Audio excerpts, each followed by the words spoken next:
వెంకటేశ్వర స్వామి గుడి. ఈ గుడికి ఒక చరిత్ర ఉంది. ఈ చరిత్రను చెప్పేద్దాం. పక్కలో ఒక లైక్, ఒక షేర్, ఒక సబ్స్క్రైబ్ చేసేయండి. సరే, టాపిక్ లోకి వెళ్దామా.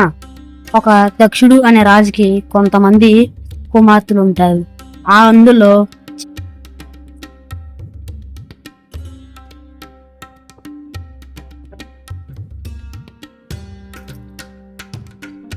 చివరి ఆమె పార్వతీదేవి. కుమార్తెలందరినీ చంద్రమోహనుడికి ఇచ్చి వివాహం చేపించారు.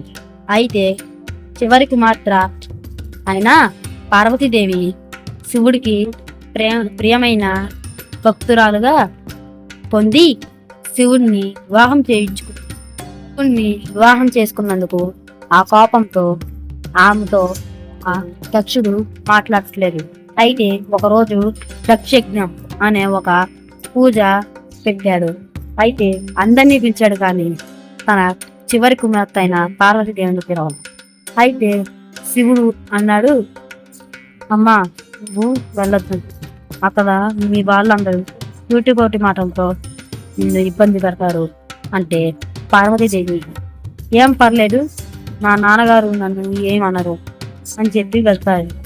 అయితే అక్కడ వాళ్ళ నాన్నగారు సూటిమూటి మాటలతో బాగా ఏడిపిస్తే ఆమె బాధతో అక్కడే మంటల్లో బూడిదైపోతుంది.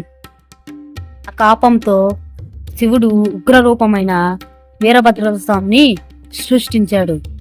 ఆయన దక్షుని మొండాన్ని నుండి శరీరాన్ని వేరు చేస్తాడు. అయితే లోకం మొత్తం విసుగు పడిపోతుంది. దేవతందరూ వచ్చి వీరభద్రేశ్వరుని శాంతించారు.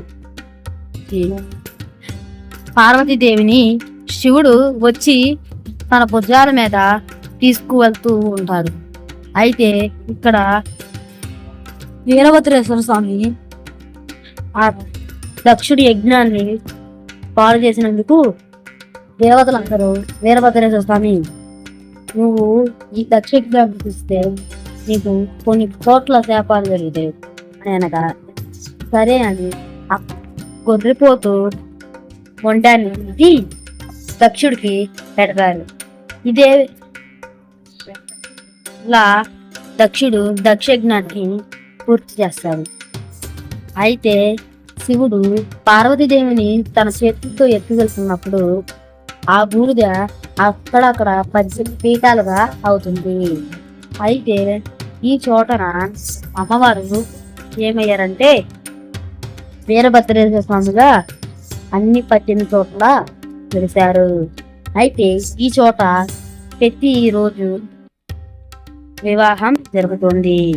అయితే ఇక్కడ ఒక స్పెషాలిటీ ఏంటంటే అక్కడ ఉన్న కొలంలో నుండి పార్వతీదేవి అయిన స్వరూపం వచ్చి అక్కడ కూర్చుంది.